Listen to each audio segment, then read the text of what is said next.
Welcome to Guns and Gear Network, everyone. Appreciate you tuning in. Today we're going to look at the night vision scope Commander NV400 by OneLeaf. Stay tuned.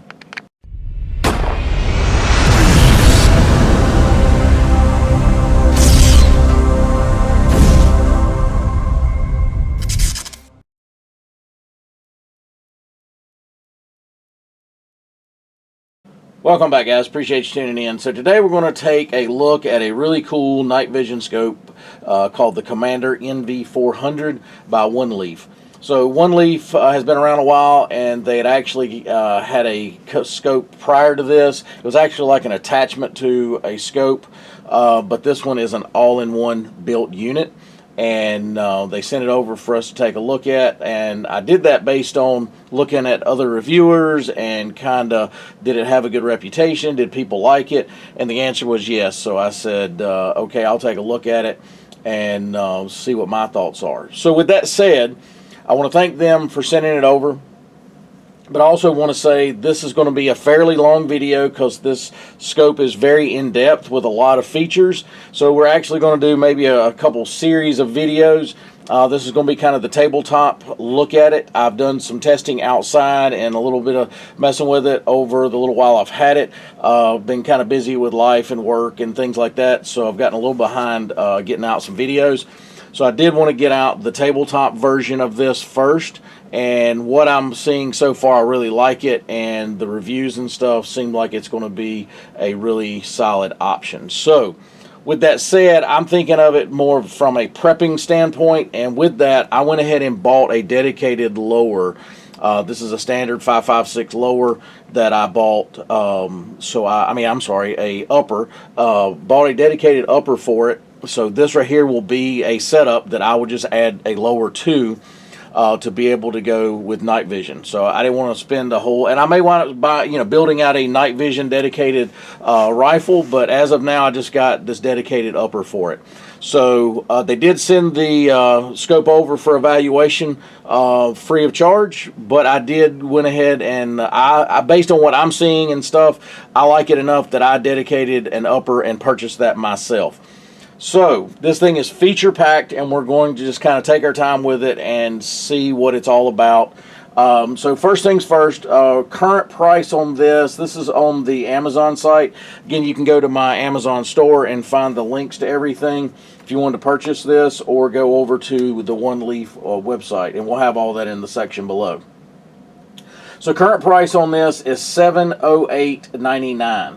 So it's not cheap, but in the grand scheme of night vision, it actually, because of the features that it has and some other components, I think it brings a good value. Here's the thing about this. This particular setup that I have has a built-in rangefinder, and it came with an illuminator. So an IR illuminator. So the IR illuminator, you can mount it up here on these pick rails, because it does come with your mounting rings. I decided to move it out here in front. I may wind up playing with it a little more and moving things around, but that's where I dedicated mine. So it's going to come with a couple different eye cups that you can change out. Battery charger, it's an 18650 style battery. Comes with some necessary tools, extra O-rings to keep things nice and waterproof for you. All your tools that you're going to need, a lens cloth. You can change out the size of battery, so this is a little taller battery cap. We'll go over that here in a second because this one doesn't have traditional turrets. Just a lens cover, your instruction manual, and there's enough videos out there now that you should be able to decide and if you need to fix something or look at something on the videos and stuff, but also it comes with a very detailed and nice instruction manual. So let's take a look at it. So one feature this thing does have is a way to hook it up to a monitor to help you, instead of peeking through the scope to set this thing up, you can set it up with a monitor. With that said, it will not hook up to a computer. It has to be an HDMI, so I've got this little small, basically a TV, and I've added this adapter here because it's I think a mini, I think is what the HDMI, so I had to add it to the adapter for just a standard HDMI. You will hook it up to your monitor, And you can also view film. So this thing records and takes pictures. So you can, like if you had a really nice kill or something on like a coyote or something like that, and if this is daylight and nighttime capable, so you could use it for either one, and so forth. So if you see, it does not have traditional turrets. This right here is for the batteries. This right here is for your SD card and your connections to be able to hook it to monitors and things like that. So no traditional turrets to make adjustments. The power button is on this side here. Show you that. It's right here. We'll go ahead and cut it on. Make sure it's coming on. Alright, so it's powering up. This right here is the rangefinder that comes separate. You can buy this or not. I think the price I gave you is the complete package price there. So, let's go ahead and cut this monitor on. See if we can get everything going here.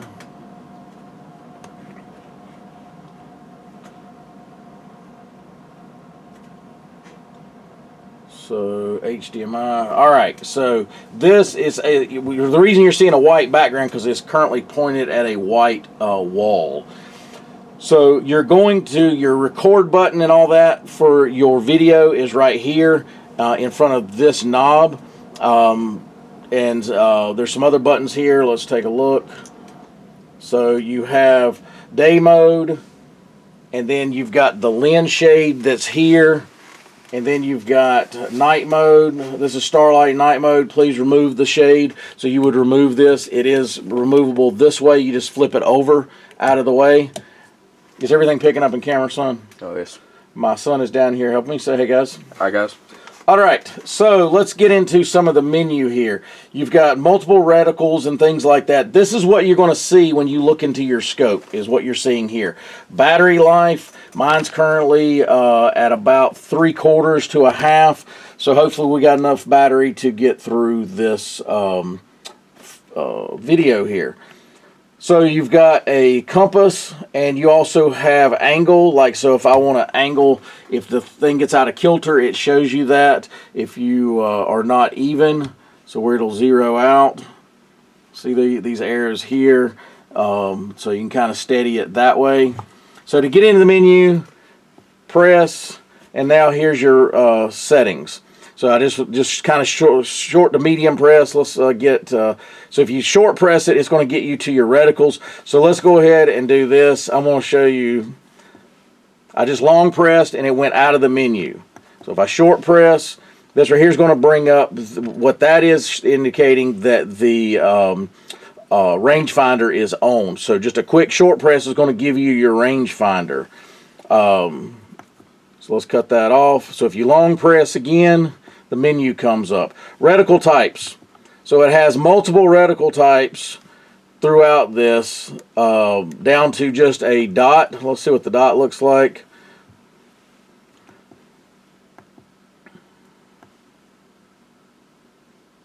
We'll long press out of this and see it's got just a dot. So long press again. Let's go to reticle type. So if you want just a simple, like a duplex type setup, this is kind of your thing. Oops. Oh, hang on. Got a reticle. Short press. Alright, it went to reticle 4. Long press. Now, just a standard duplex style reticle. Go back to reticle type.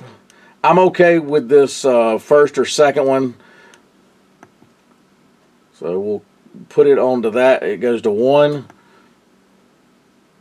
Long press. And there you see it. So, alright, let's go back. There's your rangefinder again.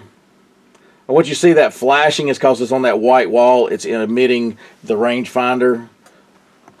So let's so let me click out of the rangefinder. Alright, get that off there. Long press. Alright, shot 0. So move red reticle to bullet hole while keeping white reticle on the point of aim. Please press the button for your camera to enter the save interface. So it's kind of like a one-shot zero type situation, which is pretty cool that it has that feature. So it's long press to get out of there. Save failed, that's okay. Reticle color. So you've got white, red, green, blue, and black. So currently it is on white. I'm sorry, it's on green that you saw. Let's just change it to red. Short press goes to red. Long press brings you back out to this. There's your red reticle. All right, so let's go back. Now, position. You can see where your position is here. Ballistic parameter. I'm sorry, let me back out of that. So short press gets you out of that. Ballistic parameters. So it is currently in the off position. You can turn it on. I'm going to just leave it in the off position. Oop. Long press. So first focal plane or second focal plane, depends on your preference. I've got mine on first focal plane. So let's go back to here. I'll show you this. So if I am dialing up my magnification, the reticle gets bigger as the magnification goes up. Okay, so I'm at 5 times magnification. I can go all the way up to 13 magnification is what this goes up to. So let's dial it back down. Alright, let's long press out of that. So let's go to back to first focal plane or second focal plane. Now the reticle will stay the same as I dial up magnification. See, the magnification, you may not can see it in the camera, or at least this screen, but you can see these background is getting bigger. The reticle is staying the same. So I went up to 9 magnification, reticle stays the same. I personally like first focal plane. Most of your higher end scopes are going to be a first focal plane. It's kind of what you get used to using. So some of the old school guys might like a second focal plane. So let's get off of that. Long press again. Like I said, guys, this thing is feature rich. So it's crazy how much feature has this. So that's why I say it's a good bang for your buck. So in black and white mode, enable the rangefinder. The blinking point is the ranging point. Move the green marker to the blinking point. So this is how you want to range find something in particular. You'll move this green box to the actual item that you're trying to range out. It's very helpful to know that type stuff, your distance and range and things like that. So ISO sensitivity, I currently have it on auto. Short press out. Units, it can go in yards or meters, depends on what you guys are used to. Military guys, some of those guys may be used to operating in meters. Kind of up to you. So short press out of that. Screen aspect. So you can do a small or large. Let's see. Let me go back out of that. Screen aspect. Oh, sorry. Long press out. And you may not be able to figure that out in camera, but the screen aspect changes in this. May not be able to see it in this view, so sorry guys. Oh. So I like the larger one, like that. All right, movie mode, 4K, all the way down to FHD 30 feet per second.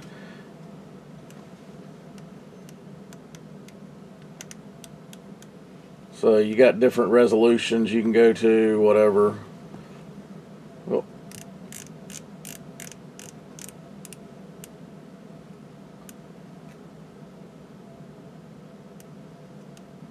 Photo resolution, I currently have it on 12. You can go all the way up to 48. It goes 8, 12, 24, and 48. Movie clip time. So 2 minutes, 3 minutes, 5 minutes, or 10 minutes. When you hit the button, it'll go to 2 minutes and cut off, or 3 minutes, or whatever. So if you're just trying to record a shot, probably 2 minutes would be fine. Just depends on if you want to. The good thing about this, let's say you're using it for daylight mode. You take a shot on a deer, and sometimes in the heat of that situation, you forget which way the deer ran off or something. You can go back and look at through your scope here and figure out, okay, he went off, I was sitting in the stand and he went off to the left, or this or that, and you can actually maybe follow the deer with the camera to kind of get an idea of his path. So little things like that's pretty cool with the movie situation. Auto record, on or off, kind of what you want to do. You can actually, I've currently got it in off. Sound record, you can actually record yourself. So if it's a special moment, like with, maybe first time taking your son hunting, going to get a deer, and you can hear yourself talk and say, hey, son, line up here, whatever, blah, blah, blah, take a shot, that kind of thing. So that's kind of cool that you can do that. EV exposure, I just kind of set some of these parameters in kind of just the middle positions. Oops, sorry.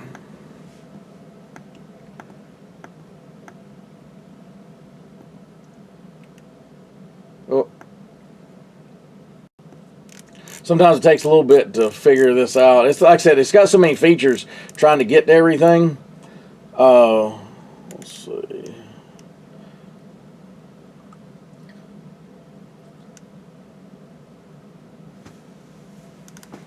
All right, brightness. So you can brighten up the how bright it is. Again, I've got it kind of set in the middle. You can kind of see the screen dimming and lighting up. Depends on your environment too you're hunting in. So you may want to have that a little brighter than whatever. Then you can go down to contrast. You can kind of see how that contrasts out. That's one thing I do like about hooking it up to something like this, is you can kind of see everything easy. Saturation. So think of it, again, it's like a camera, so you can think of the features on your cameras that you have. So magnification adjust. This is kind of cool. So every time I click magnification, it is one point magnification. You can dial that down where you have to do more clicks, more turns to 0.2. So let's see what that looks like. So if you look, it takes a lot of turns. See here where it's going up 2.6, 2.8, 3, 4. So you have to turn it a lot more. So let's go back out of that. Go back.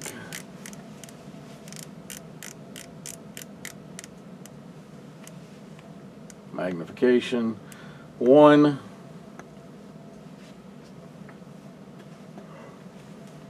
Alright, so now every time I click, it's just 4 times, 5 times, 6 times. That's each click. So it's going to jump pretty quick doing it that way. You'll have to play with what works for what you like. So every time you click in and out of the menu, it goes back to the main part of the menu, so you have to kind of dial all this back through. There may be a way to get to where you were before. I hadn't found that yet. So this thing actually has a built-in red dot if you wanted to use it. So there's the red dot on. So it's actually like a red dot. Can you shine the camera over there against that wall where the red dot is? Can you see the red dot over there beside the...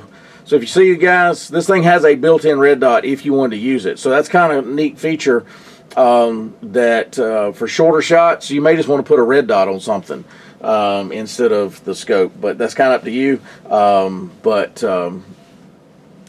The method I'm going to use this thing in, I'm probably not going to use the red dot a whole lot, but it is a feature where you wouldn't have to add an extra red dot on here, potentially, if that's what you're thinking. Alright, so bring the camera back around.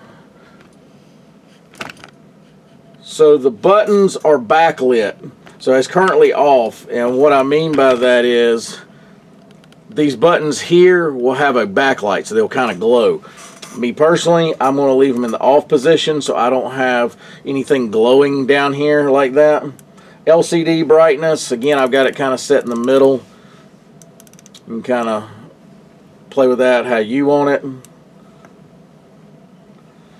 PIP off. I really don't know what that means. Let's see here. Let's turn it on and see if I can figure out what it maybe is. This thing has so many features, I'm trying to learn it myself. It took me a little bit to figure out some of this stuff on my own. What I have learned about it, because it is so feature rich with all kinds of things. So this is, oh, I know what it is. So this is an image in an image. So this right here is the closer image. So you'll be able to see like the smaller area of a target. So that's what that was. I forgot about that. So if you see this little kind of, it's hard to see because I've got it on, pointed at the wall, but right here's a box with a crosshair in it. So that's kind of like an image in an image. But that, I'll show you how to get that. And there's the rangefinder again. Let's long press it. Go back to that pip. We'll take it out. When I first started using this outside, testing it a little bit, the pip was on and it was a little confusing because I didn't realize what it was. There's nothing wrong with it. It was just, if you're not used to seeing that through a scope, it was kind of weird. Let's see. May have left it on. But its pip is picture in picture, still on. Let's go to off. So to turn it off, so the turret, you're either going to click it or turn it up and down. So I'm going to put it in the off. So now it's in the off position. Let's go back, long press. See, the picture in picture is off. So kind of up to you if you want to use it. It's kind of cool feature though. I'll say that.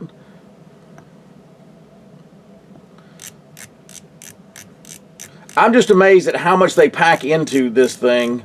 And we ain't even got through all of it yet. So it's kind of interesting. So day mode. So day, starry, and night. So if you want to go day mode, like I said, you can use this thing as a regular daylight scope. So unlike some of these higher end, you know, $800,000, $1,200, $1,400 kind of dedicated night scopes, this thing can be used as a regular day scope. So just keep that in mind that it's, and it's out to 1,300, let's see, detection range for the rangefinders, like 1,300 feet, 4K recording, 13 times digital zoom, take photos, profile manager, one shot zero, picture in picture, which is the PIP we talked about, the HD IP rating of IP67, micro SD card, blah blah blah. I mean, it's a lot of stuff going on here, and I'm going to read some stuff on this box real quick. I meant to do that earlier. Mode: day, starry, and night. Video recording, 4K, 1,200 feet per second, 4K, 60 feet per second. Night vision range, 1,300 feet or 437 yards. So you can get almost 500 yards with this thing in night vision mode. Digital zoom, 13x. Compass, yes. First focal plane, second focal plane. One shot zero. Button backlit, yes and no, like we showed that in there.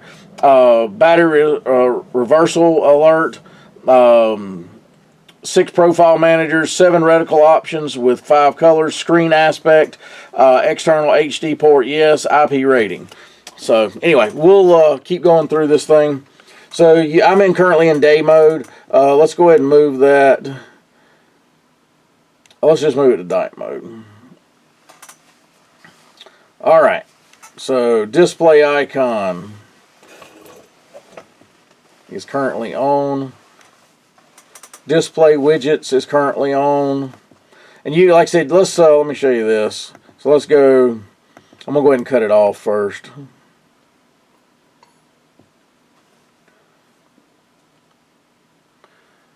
So some of that I think's blocked, but go back out. By this, we'd have to move the camera to show you the rest of that. All right.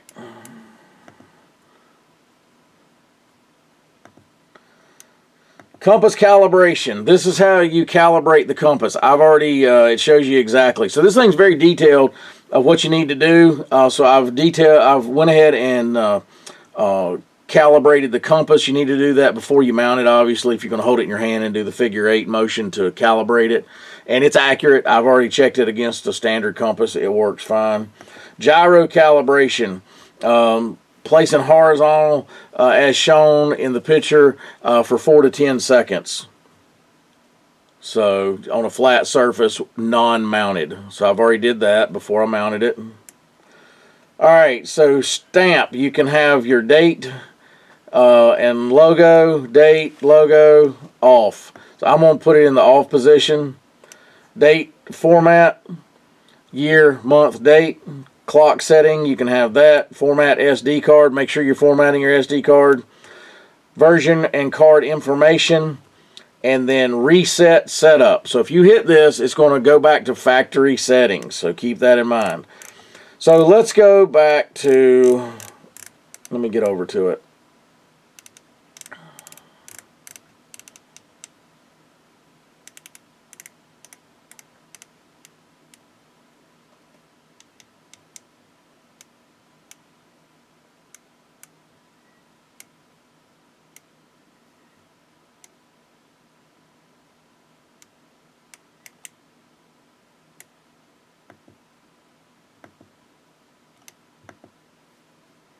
Alright, so I just did the ballistic parameters on. It was in the off position a while ago.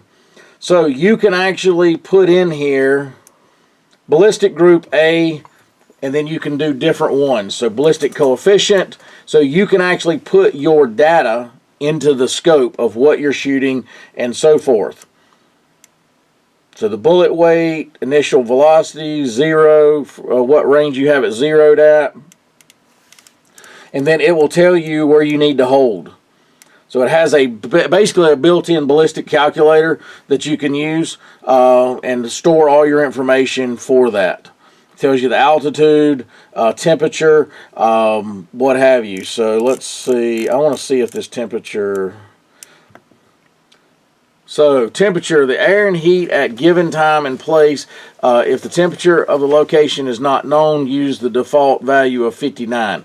So this right here allows you to put in what the temperature was at your time you made that shot. So you can put all your dope in this thing here, and then you can kind of go to your different parameters how you want to take that shot.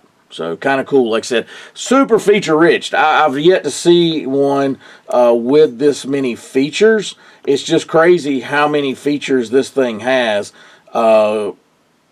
That for the price point.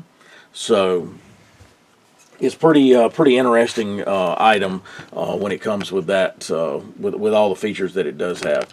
So it's got your ocular adjust and all that, so it's just kind of like a traditional scope to fine-tune it for your eye and that sort of thing that you need to fine-tune and adjust. So you'll set this thing up and get it to where you can get behind the gun and it's clear to your eye, just like you would a standard scope, but then any adjustments, you're not going to use turrets, you're going to use this main knob here to change out your